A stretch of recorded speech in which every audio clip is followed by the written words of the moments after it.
Hello, everybody. We've got 59 people, so I think we'll crack on. So welcome to our virtual autumn conference, the Energy Crisis Talks. Sounds like a community energy summit. I'm Duncan Law, acting co-chief executive of Community Energy England, and I want to thank you all for joining us today. We're very grateful for your attendance, and we hope you'll find the conference interesting and stimulating, whatever stage of the community energy journey you're on or whatever you're doing on the energy crisis. And this will be an opportunity for you to connect with each other and learn, and your input and insights will directly shape Community Energy England's work and priorities for the year ahead. So for those who aren't familiar with Community Energy England, we are a membership network and representative body for the community-led and community-owned energy organisations around the country. And we exist to help community energy organisations connect with each other, overcome barriers and share learning. And we also advocate on behalf of the sector with a strong track record on reaching central government and other stakeholders to inform and influence them about community energy. Many of you will know that as the crisis deepened earlier this year, Community Energy England focused on enabling the sector to respond. We formed an energy efficiency and advice working group, which has been invaluable in guiding our work. We applied for funding to train up 25 energy advisors and 2 trainers for the sector. And we aim to enable the sector to adopt best practice in monitoring and evaluation. And we continue to keep pressure on the government to do better to support the amazing work you do. The government, meanwhile, their emergency response is largely to help pay bills, feeding the super profits of the big energy companies. This only lasts till April, but already millions of people are in fuel poverty. Community energy interventions, especially face-to-face, equipped with your knowledge of local conditions, are extremely effective. And we want to help upskill and upscale the sector to do more of this vital work. In a few minutes, I'll explain the format of today's event, but first, a few bits of essential housekeeping for the event.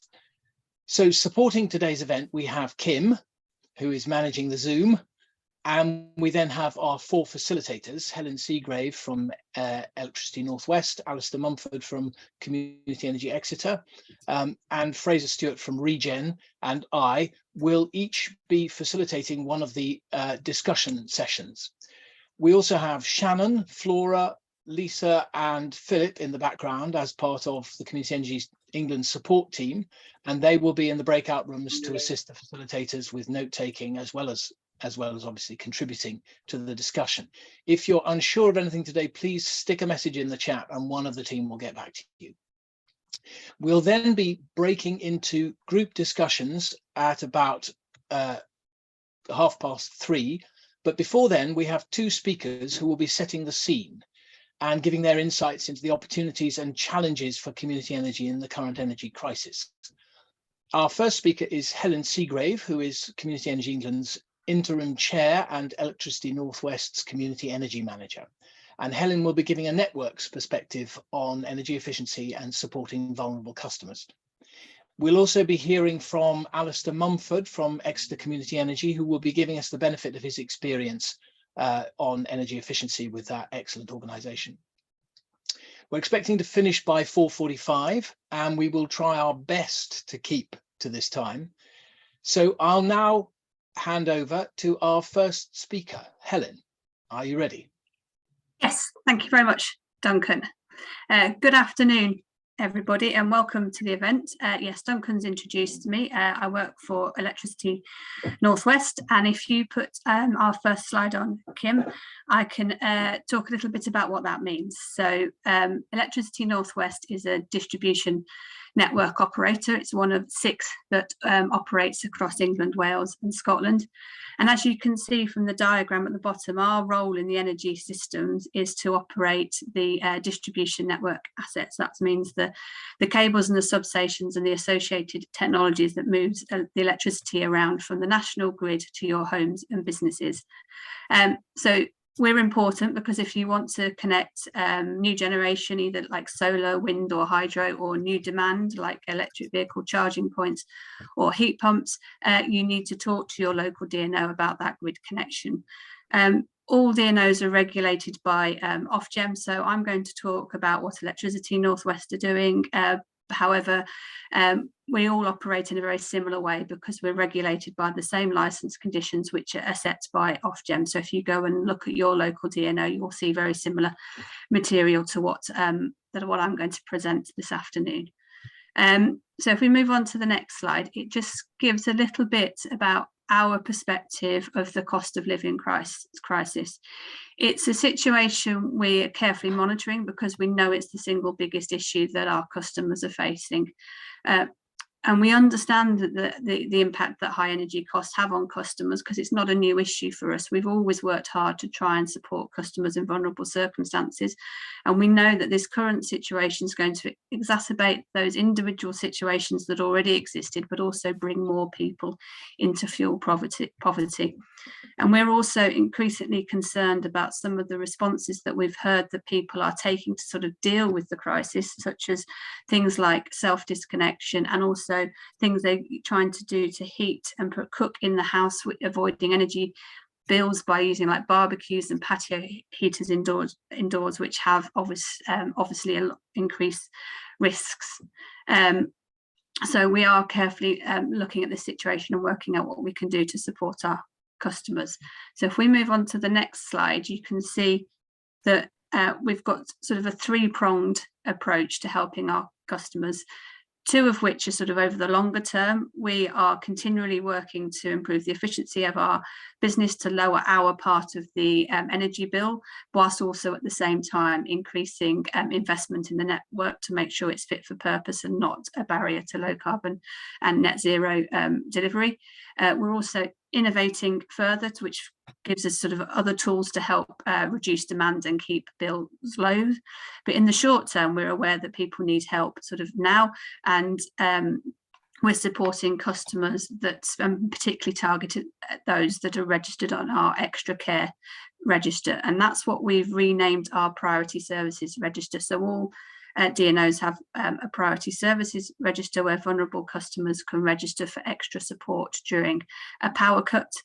We've just renamed ours the extra care register because we think it says more about what it actually does, in that we want to give those customers extra care during a power cut, but it also gives us information about our customer base that where we want to deliver extra support now to help them deal with the cost of living crisis. We can target it at those customers on that register, and that's particularly people in vulnerable circumstances and likely to be in fuel poverty. So if we move on to the next slide, it shows you the sort of how an electricity bill is made up and the proportion of the bill that goes towards us. So as you can see, if you lived in the Northwest and you were paying your proportion, the distribution network proportion to us, you'd pay about £87 per year. In the UK, the average proportion that you pay towards your DNO is about £93 per year. And what we want to do with our next 5-year business plan that starts in April, but is still subject to approval by Ofgem, is actually reduce that further to £79 per year, but whilst also increasing our investment on the network and making sure that we're making it fit for the transition to net zero. So that's one of the things that we're trying to do to help customers is keeping our bit of the bill down. The next slide talks a little bit about the innovations that one of the innovations that we're working on. So we are continually trying to innovate to reduce costs to customer over time. And one of the things we want to roll out is a technology we've developed called Smart Street, which reduces the voltage on the network. So it means that the customers on that bit of the network use less energy and therefore spend less money in their homes. However, they don't. We've tested it and demonstrated they don't notice any difference in the operation of any of their appliances in their homes. So this is part of our what we're calling our ED2 business plan, and we're hoping to roll this out to about 250,000 properties in the next 5 years to help those customers, and it will be targeted at areas where there's high concentrations of fuel poverty. So those are two things we're doing, sort of longer term activities. But if you look at the next slide, it's the support packages we've developed sort of here and now to help customers on our extra care register. So for the cost of living crisis, this includes things like collaborating with partners across our region, such as citizen advice. So we can refer people on to expert partners who can offer advice in energy efficiency, but also in the wider areas where they might be helping, where they might need help with their sort of like benefits or other areas where they might be struggling. We're developing our website to make sure there's a lot more information on there about being winter ready, being ready if there's a power cut, how to be safe around this time of year and in a power cut. And we're going to be launching a campaign next week to try and promote that even further. So these are the kind of things that DNOs sort of will be doing across the country and targeting it at those customers that they know are in vulnerable situations or in fuel poverty. And the next slide I just want to talk about, so sort of moving on to a slightly different area, is that different to sort of targeting those customers on our extra care register, we're also working to deliver flexible services across our areas. And what that means is where there's an area on our network that has a constraint, we're looking for customers to help us relieve that constraint without building any assets. And the reason I mention this is it's a potential opportunity, because energy efficiency is something that could help us with that issue. And flexible services is something that's financially rewarded. So if you are in an area where your DNO is looking for customers to come forward and try and help them relieve an area of constraint on their network, they can financially pay you if you're able to do that. And energy efficiency is a sort of an eligible way of doing that. So it could be a potential additional revenue stream if you've got a project in the right area and your network is looking for flexible services in that area. So I just wanted to mention that too. So that's my very quick summary of what DNOs are doing, both to address the cost of living crisis, but also to try and encourage the markets for energy efficiency. Happy to take any questions via the chat. And yeah, thank you for coming today, and I look forward to the discussion this afternoon.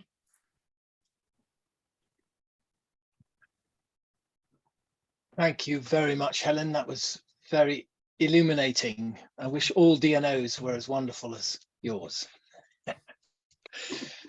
So now I would pass on to our next speaker, who is Alistair Mumford from Exeter Community Energy. Alistair, take it away. Great, thank you. If you could start the slides. Brilliant. Probably can go to the next one. I don't need to introduce myself now. But appreciation for today being held, because as our team, and we all know it's happening across the country, we have people who are really, really struggling out there. We often come across elderly people in their 90s with no central heating, living in drafty buildings. Now, and this isn't just, put a few more jumpers on and they'll be okay. When in these inefficient buildings, in these buildings, we're getting high levels of damp. We all can see it, the condensation on windows, mold around those windows, mold in the corners of buildings as well. And that's resulting in people having debilitating illnesses, but also socially, that their buildings, they're not some places they want to invite people around. They're slowly moving out of society, really. And of course, their houses are going to be falling apart as well, because the conditions that they're operating in are going to be damaging. So we can move on to the next slide now. So where has Exeter Community Energy, what have we been doing? So I suppose it all kicked off with in 2016 with 361 Energy, which is a community energy organisation up in the north of Devon, who secured LEAP, which is the Local Energy Assistance Programme funding. And that sort of kick-started Exeter Community Energy's thinking in this area. So starting in 2017, Jill Wyatt and Tara Bowers, is on the call to, on this the seminar today. So she's there to answer questions. I'll put her on the spot there. But they started to look to get into delivering LEAP work as well. And so that essentially is providing support to low-income households, providing basic energy efficiency advice, helping them with their bills, which can be really good in terms of delivering cost savings, and also fitting low energy lighting, so LED lighting, finding funding for white goods and replacement of boilers through the LEAP programme. And that provided then was about £100, I think it's £125 per now per visit, with contracts for delivery between July and April each year. So we Jill and Tara set up that team. They got the training in place, so the City and Guilds retrofit advisor qualifications, but also more important in some ways is that training in how to deal with people who are in vulnerable conditions, and about how to gently change their behaviours and obviously deal with mental health issues as well as physical health issues. We've started and continued to do that through 0-hour contracts. It gives us the flexibility we need. Some of our contractors are happy with that, most of them. Some maybe would prefer to be employed, and that's something we're thinking about. The setup costs came from our own reserves, so to do that training, to get the management team in place, to buy the iPads to go out to visit people, and also to get a client management system in place. So we use something called Airtable. And so now we're doing about 150 to 170 home visits per month, and the team has grown. But there's other areas of our work as well. And one of the things that we always wanted to expand our work beyond the LEAP to do more home visits, and that's led Tara into securing a whole raft of funding. We call it Mrs. Moneybags, but it had to be such a diverse range of funding. So I'll just go through them. So we get funding from district councils, the Big Energy Trust, redress funding, Devon County Council, and that was specifically for training for retrofit advisors and assessors, and I can talk about more of that in a minute. Talked about LEAP, Big Energy Saving Network, the National Grid Affordable Warmth Programme, the National Grid Energy Affordability Programme, National Lottery, British Gas Energy Trust, and that's been a fantastic one because that's provided us with long-term funding, and then redress funding. So as you can see, there's a whole smorgasbord of funding that we've had to do, and that takes a lot of time searching and then obviously securing that funding as well. In 2021, we started contracting to Devon County Council to provide retrofit assessor and retrofit coordinator. So that's a defined service according to PAS 2035, which some of you will know of is a retrofit standard for the UK. So we've been provided those services to Devon County Council, and we did that through the local authority delivery scheme, first phase of it, then through phase 3, home upgrade grant, phase 1, and hopefully through the latest iteration, which will start next year, which is the home upgrade grant phase 2. And then in 2022, we entered into a partnership with Tamar Energy Community and 361 Energy and Devon County Council, acting as on behalf of a partnership of councils within Devon, to start to work on providing a coordinated retrofit support service, primarily really for the able to pay market. And an important thing in there is we've developed together a common standard of delivery, a code of conduct, so to speak. And that's very much based on the Carbon Co-op people-powered retrofit. And I don't know whether there's anybody from Carbon Co-op today, but well worth looking into the people-powered retrofit model. And we're nearly there to launching that. We've got the code of conduct, just need to get some of the quality assurance support services in there as well. So that's a key thing to make sure we're delivering quality works, but also supporting all of the different people, the advisors, the assessors, the coordinators. There's a lot of mentoring that's needed there, and we hope that will happen next year. So since 2017, our turnover has increased from about 25,000 to 250,000, roughly, and contractors from 2, Jill and Tara, now to 26 people. And I think in terms of sort of lessons learned, one of the key ones, which will keep coming up, and I'm sure we're all aware of it, is around that core funding. And we really should have included within bids from the start money for training and management, so we didn't have to dip into our reserves. But of course, that is really difficult because you're always trying to make your bid look as attractive as possible. And so you're always concerned about putting in that money for what you think a funder might not be happy with. I think generally 10 to 15% of a bid, if that's for project management costs, that should be fine. But of course, every bid is different, but just trying to make sure you get that in there. I think the time to manage contractors, that's probably always underestimated as well. So try and make sure that you give enough time to that management activity. And also, I think critical to team success really has been Tara's work in doing that early work, building a referral network. So Tara and a team have been engaging doctor surgeries, food banks, Age UK and other charities such as stroke charities, hospitals, wellbeing forums, and doing presentations to frontline teams. And of course, that then means you don't have to spend as much money on lead generation, which again can be a difficult thing to fund and a bit of a bottomless pit as well. So really get those networks going. And I think also as well is around those simple and effective systems to manage data. We talked about Airtable earlier on, those client management systems. You know, each funder is going to have a varying levels of reporting that they require, some of them quite onerous really. So you've got to try and get an efficient system in place really. And again, core funding really is critical, trying to make sure you've got that, because there is a lack of long-term flexible funding. You know, people don't fit into all these boxes that the funders came up to. And so if you've got a bit of reserves, if you've got that covered, then, or if you can develop surplus to create those reserves, that really can help. Just another thing I wanted to raise really is around complexity. So to take the UK housing stock to net zero carbon is a very, very complex, and it could be a very, very costly thing. Estimates change all the moment, and with inflation, who knows where prices are, but you know, potentially we're looking for net zero carbon about £50,000 per property, which is a lot of money. This is a picture of an Energy Sprong project in Exeter, and Energy Sprong is trying to develop a whole building off-site manufactured performance guaranteed solution, and it will be great if we get there. But I think we're still quite a way off, and it's probably needs much more work within the social housing market. For most of us, it's going to be drips and drabs. You know, we've got to take that net zero solution and try and bring down the complexity, simplify it, to minimize the disruption and to maximize the benefit. And for that, you need sort of long-term stage plans for people with that can react when the financing or the funding is there. And of course, they come through the retrofit assessor and the retrofit coordinator being able to do their work. But it's complex stuff. The next slide, please.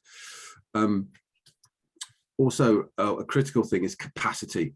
We desperately need more advisors, assessors, and coordinators to take these things through. This is some data that came from Parity Projects, which is another good source of support, although there's a lot of paid services in there, around the number of and types of people that would be needed to deliver a net zero retrofit program within Devon. There's a lot of people. Employment is very, very difficult. Recruitment is very, very difficult at the moment. If you look at just the retrofit coordinators there, that's 171 retrofit coordinators are needed. We're nowhere near that at the moment, and we're desperately trying to get more. But that is going to be a difficulty for people, and it's definitely a challenge. If I can have the next slide, please. And I'll just sort of quickly wrap up. Sorry, I've gone slightly over time. The other thing as well is dealing with demand. I've worked in energy efficiency for a number of years. It's never been interesting, and now it seems to be the hottest potato around. The eco has seen a 300% rise in inquiries in recent months.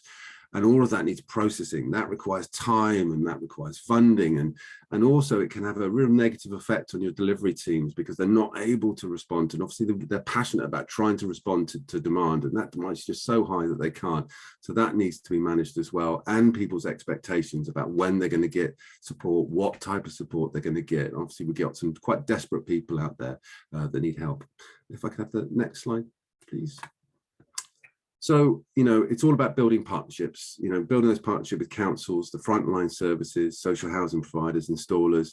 And also, I think critically as well, particularly for councils and some of those other ones, for the community energy sector, is to really make sure that we're coming across as competent professional service providers. We've got that slight evolution now. We can't just sort of rest on our laurels of doing good. We need to also be able to show that we're going to do it professionally as well. Talked about securing funding, you know, a variety of sources. Don't forget about core funding as well. And also, ultimately, I think it's about focus on quality as well. Everything has to be customer-led. And obviously, the customer can be led to an aspiration that they may not be aware of, such as carbon, but really needs to be there, delivered by qualified, trained individuals and that's soft and hard skills, and obviously supporting those practitioners as well. And I think if we do that, we'll get what we want, which is to tackle that problem I was talking about at the beginning.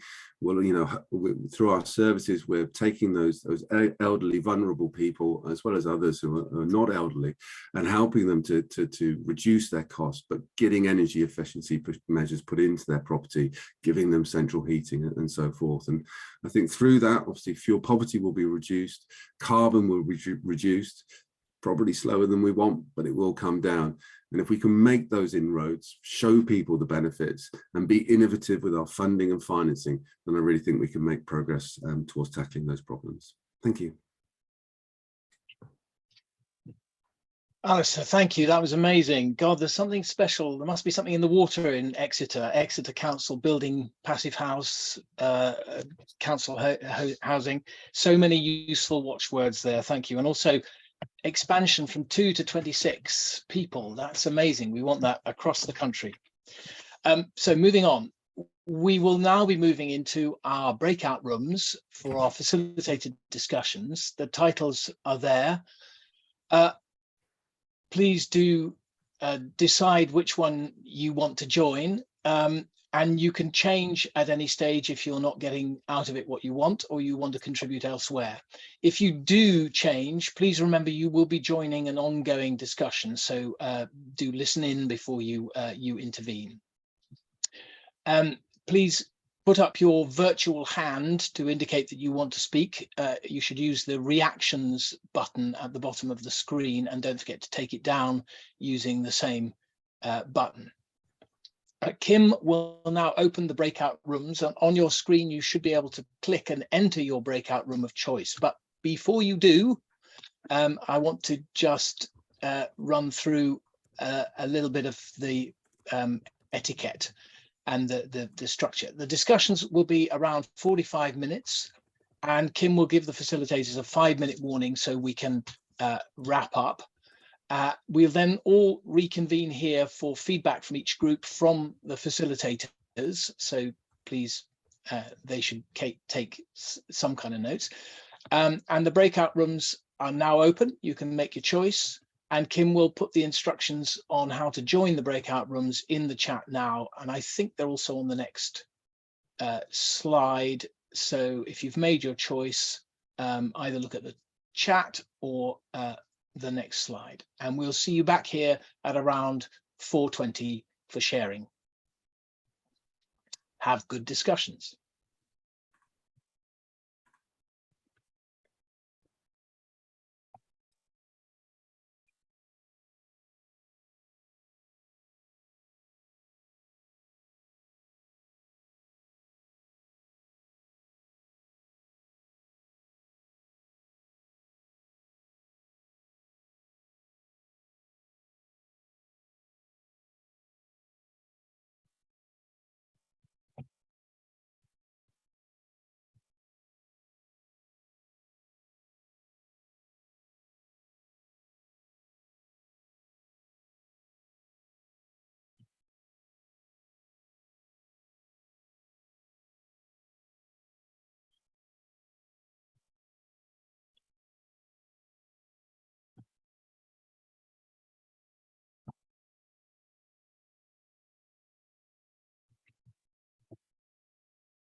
anyone's having any problems getting in the meeting rooms, just let me know.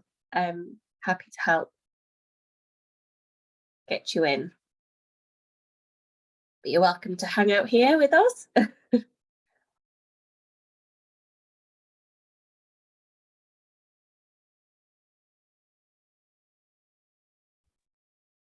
Hello, are we all back?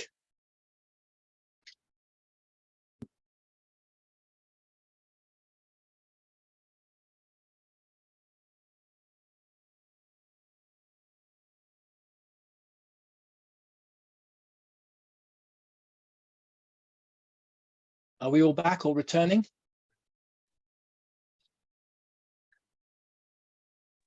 I think we're almost there, Duncan. Say again? So I think we're almost there. Okay, great.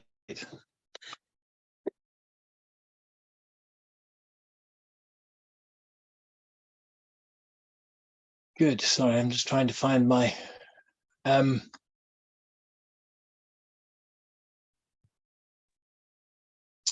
my script. So now I think we're going to have 5 minutes of feedback from the 4 rooms. Ideally, the facilitators will be able to do that. And please, if at the end of their